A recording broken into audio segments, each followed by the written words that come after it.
Começamos, gente? Tudo certinho, gente? Beleza? Voltamos para a nossa biologia? Ok. Voltando um pouquinho na nossa última aula, só para você pegar o conteúdo, também quem está em casa, né? Está acompanhando de repente pela apostila. Voltamos um pouquinho no finalzinho da aula passada, onde começamos. Se você for pensar em termos de apostila, a gente já começou a trabalhar a introdução ao grande reino metazoa, ao grande reino animal. Já está aqui no quadro para você também poder acompanhar. Ó. Animais, certo? Reino animal, reino metazoa. Se você está acompanhando pela sua apostila, você vai ter que dar uma olhadinha e abrir na página... Deixa eu dar uma coladinha aqui. Não, tá certo. Na página 28, certo? Ali do ladinho onde está começando a unidade 14, certo? Aparece ali, tá pequenininho, mas aparece ali, ó. Reino animal, tudo bem? Reino animal. Eu estou colocando aqui a aula 5 porque eu já estou pegando a sequência da aula passada. Quem já começou a falar um pouquinho dos metazoa, tanto é verdade que esse slidezinho nós fechamos a aula da semana passada. Ok? Quando você pega o grande reino animal metazoa, não vai esquecer da nossa importante tabela de classificação. Tabela que foi usada para separar os 5 grandes reinos. Número de células. Ok. Os animais são pluricelulares. Metabolismo. Beleza. Os animaizinhos são tipicamente heterótrofos. E também a organização do núcleo. Como nos animais já existe o núcleo verdadeiro, identificado, separado pela carioteca, você fala que eles são eucariontes. Ok? O que acontece? Você de repente já está pensando no Enem, pensando em termos de conteúdo do Enem. Na nossa biologia, o que acontece? Você vai ter que caracterizar, claro, esses filos. São muitos? São 9 filos. Mas o que acontece? O Enem, por exemplo, vai te pegar exatamente naquela parte relacionada com os parasitas. Voltando um pouquinho, olhando os Enems passados, aparecem muitas questões relacionadas com os filos que envolvem doença, envolvem parasitas. Eu sei que de repente você já está, meu Deus, mais doença, mais parasita. Fazer o quê? Eu comentei contigo. Os parasitas já começou nos vírus, doenças virais, passou para monera, doença bacteriana. Vimos que nós encontramos parasitas também em protistas, os protozoários. E quando a gente fechou os funguinhos, não escapou. Tu lembrasse das importantes micoses. Micoses, doenças provocadas por fungos. E, infelizmente, o que acontece quando você pega esses 9 grandes filos animais? O terceiro e o quarto envolve parasitas. Ok? Como são muitos grupos, eu tenho uma sugestão aqui para te fazer. Tentar pegar o nome do grupinho e extrair a principal característica. É claro que a gente bota a brincadeira do Bob Esponja, porque todo mundo conhece o desenhozinho. E você vai lembrar que o Bob Esponja é uma esponja. Portanto, o representante típico desse grupo chamado poríferos. Olha que interessante. Poríferos são chamados assim pela presença na estrutura corpórea desses animais de microscópicos poros. Os poríferos, como dá para ver nas imagens aqui, nas fotos, são animais exclusivamente aquáticos. Só existe no fundo não necessariamente do fundo do mar, no fundo da água. Certo? Seja ambientes marinhos, seja ambientes de água doce, ambientes dulcícolas. É mais raro? A maioria das espécies é marinha. Ok? Dá uma olhadinha nas palavrinhas, nas informações que estão nesse primeiro slide. Bacana. Animais parazoários e aneuromiários. Meu Deus, o que é isso? Calma. Se eu digo que ele é parazoário, é para justificar a posição dos poríferos como o primeiro filo. Os animaizinhos mais simples que existe. Apesar de ser pluricelular, existe uma grande independência das células, não formando tecidos verdadeiros. Por isso, considerados animais bastante simples. Aneuromiário, essa não é difícil. O A na frente, negação, sem. Neuromiário, de repente você relaciona com o quê? Neurônio, certo? Sistema nervoso. Os poríferos não apresentam o sistema nervoso, justificando essa grande simplicidade desses animais. Césseis de ambiente marinho, embora existam espécies dulcícolas. A maioria, oceanos, fundo dos mares, alguns em água doce. Pessoal, mas eu não me lembro o que é céssio. Céssio são aqueles animais tipicamente o quê? Fixos, grudados no substrato. Você não vai encontrar uma esponja andando por aí, com exceção dos Bob Esponja, claro.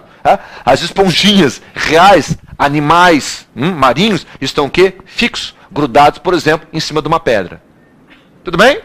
Vamos dar uma olhadinha na parte anatômica, então? Ficar só com um fotinho não dá. Infelizmente, na biologia, é capaz de aparecer uma figurinha como essa que está aqui. Olha que figurinha bacana.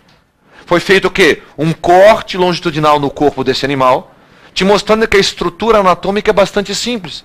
A água penetra no corpo do animalzinho a partir de pequenas célulazinhas modificadas que criam esse canalzinho de comunicação fora, dentro, dentro, fora. Olha que nome legal. Os porócitos.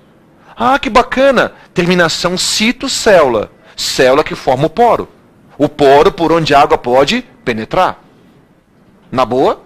Se você também olhar, todo o revestimento interno do corpo da esponja, aqui nessa figurinha, é forrado, é repleto de uma célulazinha muito especial. Ela é tão especial que foi colocado a ampliação dela aqui no cantinho. O tal do coanócito. Professor, por que esse destaque especial para o coanócito? Porque essa célula, dotada de um poderoso flagelo, que permite o constante fluxo de água pelo corpo do animal. Segue comigo. A água entra pelo porócito, cai numa cavidade chamada átrio ou espongiocele, e toda a água que entrou, automaticamente tem que sair. E toda a água que entra, sai por essa única abertura aqui de cima, chamada ósculo. Tranquilo? Na boa até aqui? Joia. Seguindo na sequência, aparece uma outra coisinha bacana aqui da figurinha, para a gente esmiuçar um pouquinho mais. Perceba que, apesar de ser considerado um animal invertebrado, a estrutura do animal, o esqueleto dele, para manter essa estrutura ereta, mesmo sendo no fundo do mar, existe uma estrutura esquelética chamada espícula. As espículas são estruturas basicamente formadas por carbonato de cálcio e de sílica, que dão uma estrutura rígida ao corpo desse animal. Vai? Agora dá uma olhadinha de novo, por favor, dá uma olhadinha de novo, naquela figurinha do cantinho direito. Vamos voltar por essa importante célula chamada coanócito. Se você observar a figurinha, vou vir um pouquinho aqui para o lado, tá? A movimentação desse flagelo, além de criar um fluxo de água, permite que pequenas partículas que estão na água, alimento, são filtradas por essa célulazinha e automaticamente fagocitadas. Após ser fagocitada, parte desse alimento pode ser transportado por uma outra célula que está aqui atrás, ó, o amebócito. Lembra de algo? Amebócito, ameba. A ameba era chamada assim pelos movimentos ameboides, lançando mão dos chamados pseudópodos, que permite o deslocamento dessa célulazinha por dentro do corpo da esponja.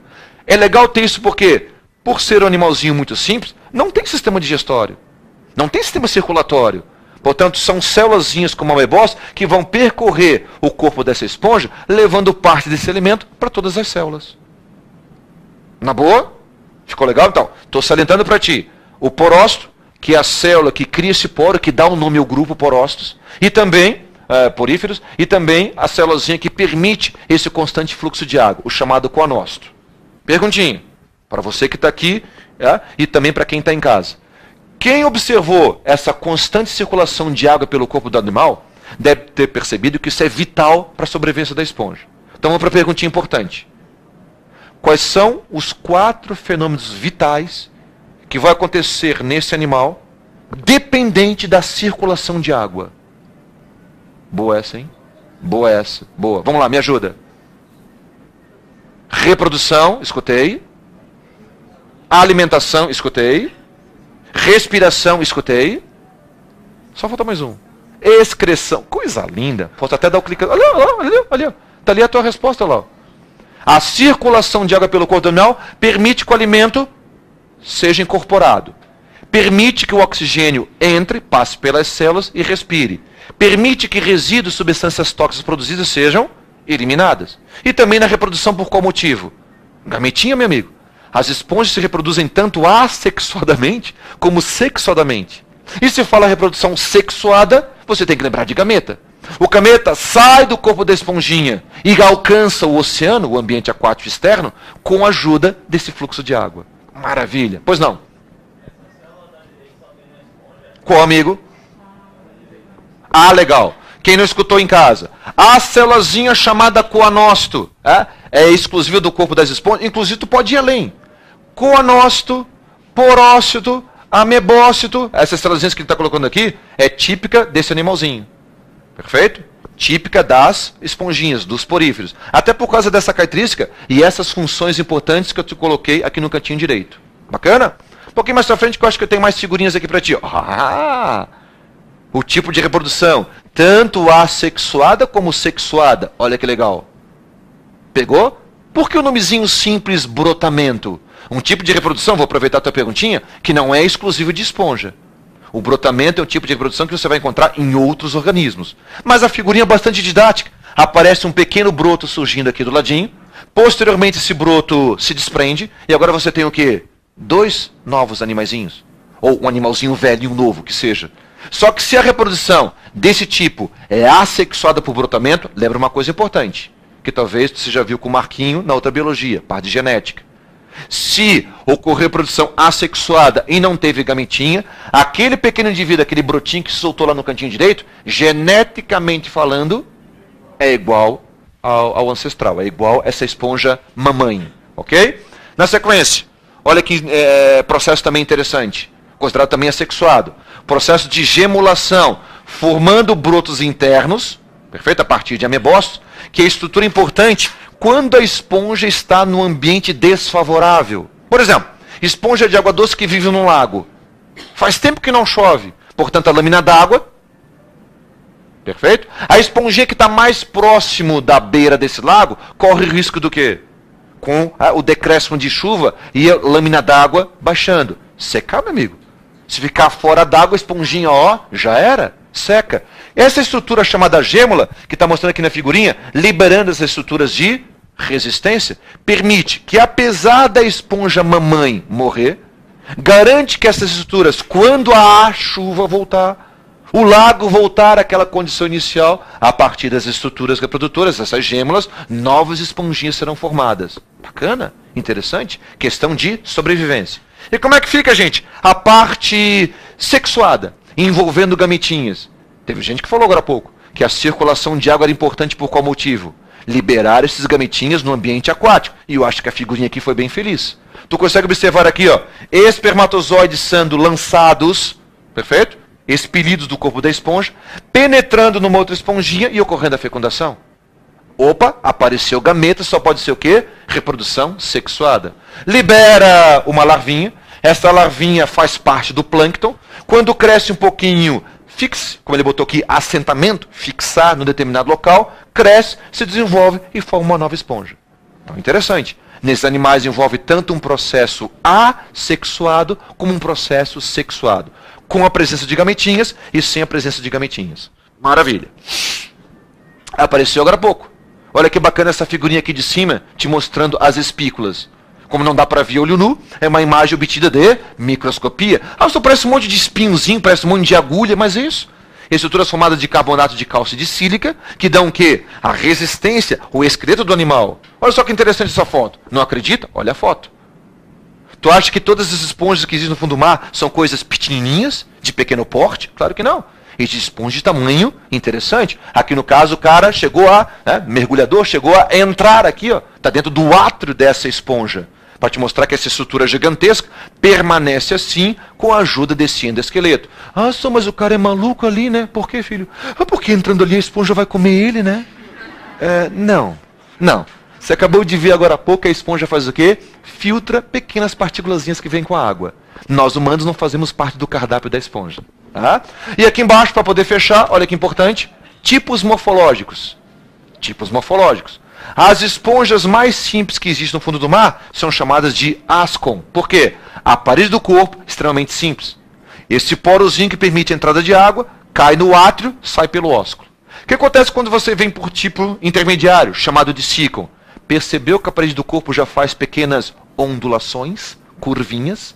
Consequentemente, por aumentar a área, a superfície da parede do corpo, mais células chamadas coanócitos vão existir, possibilitando uma eficiência maior da circulação de água. Agora, atualmente falando, as esponjas mais abundantes no fundo do mar não é nem o ascon e nem o sícon, é o tipo leucon. Só não entendi. Por que o tipo leucon, né, essa terceira ali bem da direita, vai ser o tipo predominante, o mais abundante hoje no fundo do mar? Se você olhar a figurinha, acho que dá para explicar. Percebeu que aqui a parede do corpo ficou bastante espessa? Praticamente o átrio encolheu, mas em contrapartida, você cria uma rede de canais, de câmeras vibráteis aqui, onde está cheinho, carregado de coanócitos.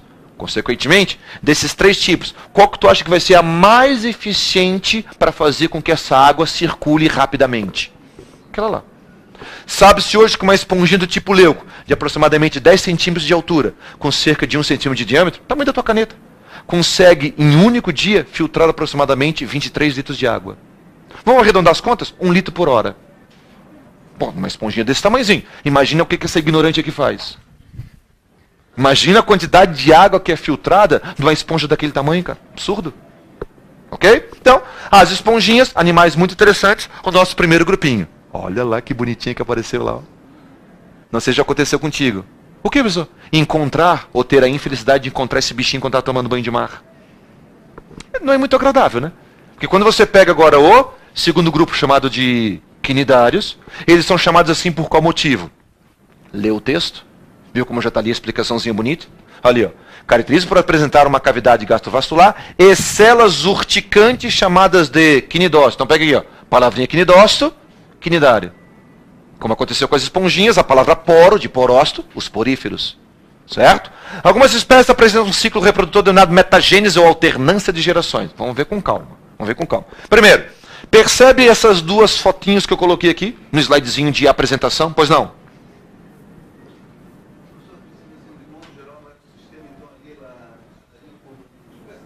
Boa! A esponjinha, nos ecossistemas, as esponjas verdadeiros filtros subaquáticos. Maravilha. Inclusive, a tua perguntinha me fez lembrar uma outra. Por que você dificilmente vai encontrar as esponjas em locais onde a água é muito turva? Por exemplo, na foz de um rio que está desaguando no oceano. Não tem como. Não tem como. Como eles são filtradores, o que vai acontecer com esses pequenos poros onde a água está passando? Entope tudo. Não tem como. Ok? Agora, o que acontece quando você pega esse grupinho?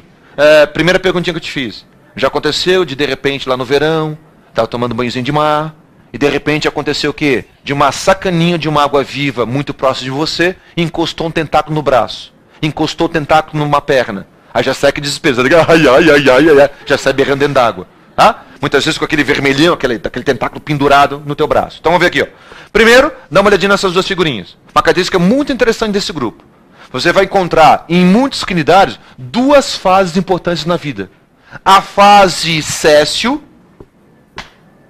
fixa, sem capacidade de natação, onde esse representante aqui ficou muito famoso depois daquele filme, acho que é o Disney, né? Procurando Nemo. Tá? Filmezinho bem conhecido.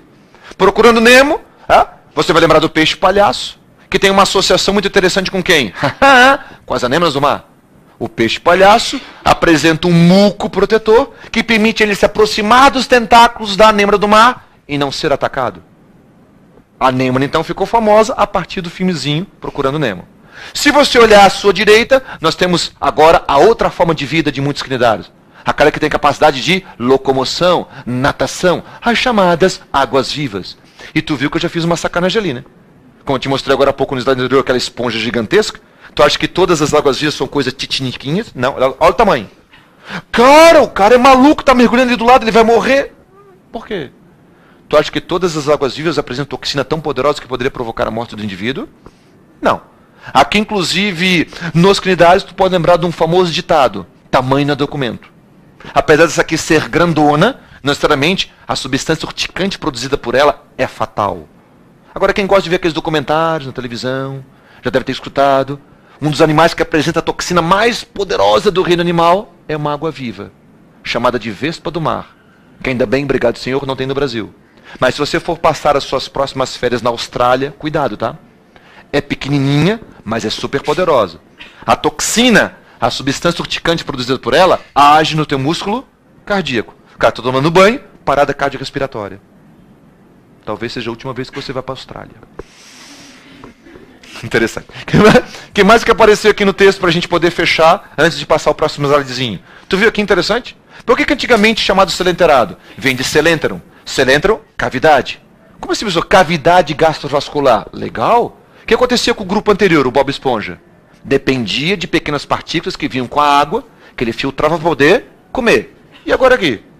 O que acontece quando, de repente, um pequeno peixinho, um pequeno camarãozinho, encosta no tentáculo de uma anêmona ou de uma água-viva? Esse tentáculo dispara a célula urticante, paralisa, mata a presa e pode ser levado com a ajuda do tentáculo na boca, cai na cavidade digestiva e esse alimento vai ser o quê? Digerido lentamente. Não depende mais a água, no caso desse grupo, não depende mais dessa filtração de pequenas partículas que vem com a água. Ele pode comer o quê? Um alimento maior. Isso aqui é bacana, isso aqui é bacana. Essa característica de cavidade surge nesse grupo. Você vai observar que praticamente todo mundo que vem para frente na sequência dos próximos filos vão apresentar essa estrutura. Bacana, senhorita? Esqueceu. Se tu lembrar, tu pergunta depois. Já imaginei. Isso acontece. Figurinha interessante para reforçar o slidezinho anterior. Eu não disse para ti que era típico nesses animais 2 modos de vida. O modo de vida céssio, sem capacidade de locomoção, chamado de pólipo. Me dá um exemplo de um pólipo famoso. Anemonas do mar. Tranquilo. A fase de vida com capacidade de natação, nadar, é chamada de medusa. Me dá um exemplo da forma medusoide famosa, água-viva. Eu não sei se tu, olhando a figurinha aqui, tu percebeu como eles são muito parecidos. Tem aluno, inclusive, que fala uma coisa interessante para mim. Professor, eu estava olhando aqui a figura. Para transformar o pólipo em medusa, eu giro 90 graus. O cara está certo quando ele fala isso? Se eu pegar esse pólipo, virar, ou se eu pegar essa medusa e virar, tu vais ver que, basicamente, as estruturas são as mesmas. Ambos são dotados de tentáculos, costelas urticantes. Ambos têm essa cavidade gastrovascular, essa cavidade digestiva, que coloca, o que armazena o alimento ali dentro. E tu viu uma coisa interessante? Só tem uma entrada. Sistema digestório incompleto. Tudo entra pela boca, tudo sai pela boca. Não precisa vomitar agora. Mas é assim. Só tem uma abertura. Só por que eles não colocam a palavra ânus então? Acho que ia ficar feio, né? Já pensou na hora da aula? Tudo entra pelo ânus, tudo sai pelo ânus. Horrível, cara. Horrível falar assim. É melhor falar o quê? Tem uma única abertura chamada boca, tudo entra pela boca, e os resíduos não digeríveis não utilizados saem também pela boca. Então guardou? Sistema digestivo digestório incompleto. Ok? Mas já aparece nesses animaizinhos. Bacana. Queira mais? Opa! Essa informação apareceu no primeiro slide. Isso acontece em alguns grupos equinidários. O que acontece, professor? A presença no ciclo reprodutor de 2 fases intercaladas. Numa época, a fase medusa natante. Numa outra época, a fase pólipo fixa. Então tá aqui, ó. Metagênese. Alternância de gerações. Que geração? Geração pólipo intercalado com a geração medusa. Interessante isso aqui. Aí quer ver? Ó, olha que bacana o slidezinho. Medusa macho, medusa fêmea. Eu nem sabia que tinha isso. Tem. A medusa macho produzindo espermatozoide, a medusa fêmea produzindo o quê? Os óvulozinhos. Opa, então peraí, professor, deixa eu ver se eu entendi. Se tem gameta na parada, é reprodução sexuada. Lógico. Aí tu viu aqui, ó, ocorre fecundação, primeira células produzida. Zigoto. O zigoto cresce, surge uma larvinha, como aconteceu também nas esponjinhas. Essa larvinha se fixa, prende no substrato, e aí vai acontecer uma coisa muito doida. Um tipo de reprodução assexuada, bastante particular. Estrobilização. Talvez essa palavrinha nunca entrou pelas tuas orelhas. Ou se entrou já faz muito tempo atrás, tu não lembrava. Estrobilização. Ocorre a fragmentação, a divisão desse pólipo em pequenos pedacinhos. Cada pedacinho que vai se soltando, olha que bonitinho aqui, ó. Cada pedacinho que vai se soltando é uma pequena jovem medusa, chamada de éfira. De novo, éfira. Essa pequena medusinha, com uma nenezinha pequenininha, tem qual compromisso para poder fechar o ciclo? Crescer, se desenvolver, formando medusas adultas. Algumas machos, algumas fêmeas. Fechou o ciclo. Gostou? Pela tua empolgação, acho que sim. Todo mundo sorrindo, banana, muito legal.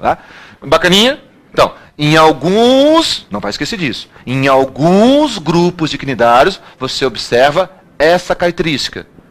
Fase sexuada medusa, fase assexuada pólipo. Fase sexuada fecundação, fase assexuada estrobilização. Na boa? Na sequência, conhece ela? Ó, brotamento de novo. Apareceu na esponja e agora está aparecendo aqui nesse pólipozinho chamado de hidra.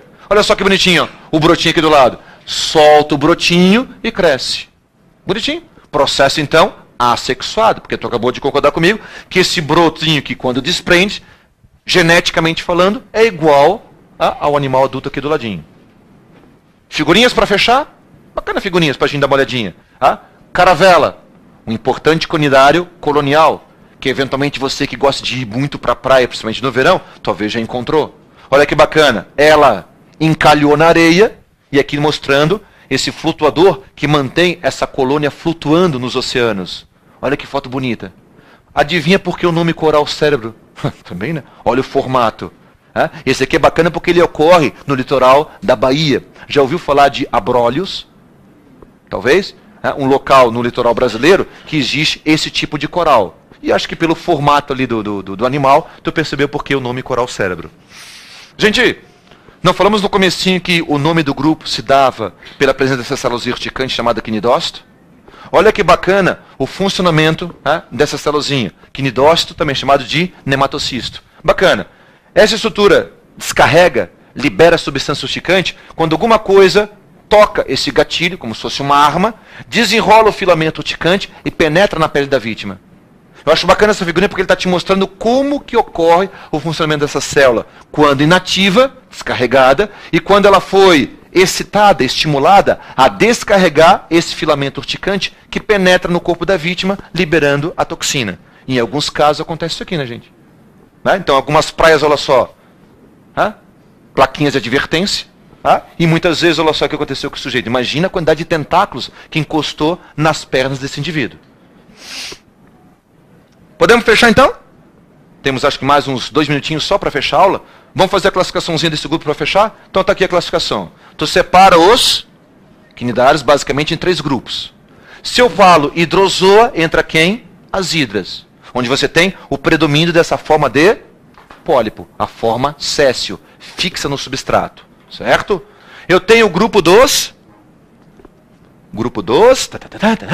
cifozoários, que entraria o quê? As formas tipicamente de medusas, as chamadas águas-vivas, cujo formato, tamanho, coloração varia de espécie para espécie.